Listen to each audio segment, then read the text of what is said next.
Item number, SCP-096. Object class, Kid. Special containment procedures. SCP-96 is to be contained in its cell.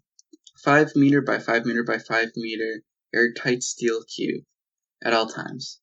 Weekly checks for any cracks or holes are mandatory. There are to be absolutely no video surveillance or optical tools of any kind inside SCP's 96 cell.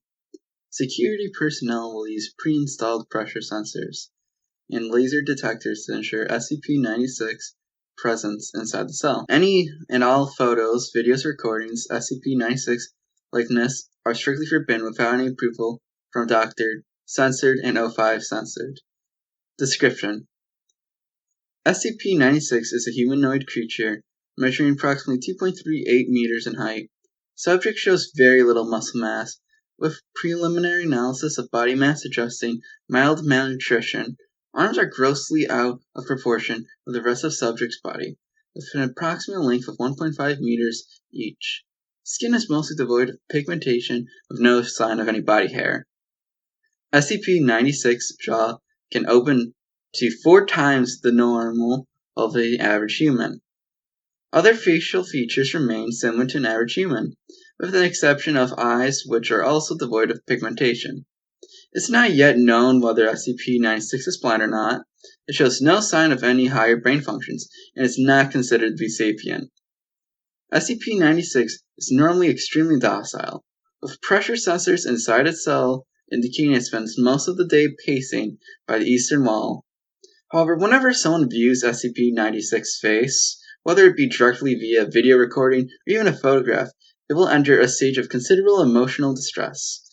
SCP-96 will cover its face with its hands and begin screaming, crying, and babbling incoherently. Approximately 1 or 2 minutes after first viewing, SCP-96 will begin to run to the person who viewed its face, who will from this point will be referred to as SCP-96-1. Documented speeds have varied from 35 km/h to redacted km/h. It seems to depend on distance from SCP-96-1. At this point, no known material or method can impede SCP's 96 progress. The actual position of SCP-96-1 does not seem to affect SCP-96 response. It seems to have an innate sense of SCP-96-1's location. Note, this reaction does not occur when viewing artistic depictions. Upon arriving at SCP-96-1's location, SCP-96 will proceed to kill and data expunge SCP-96-1. 100% of cases have left no traces of SCP-96-1. SCP-96 then sits down for several minutes before regaining its composure and becoming docile again. It will then attempt to make its way back to its natural habitat, data redacted.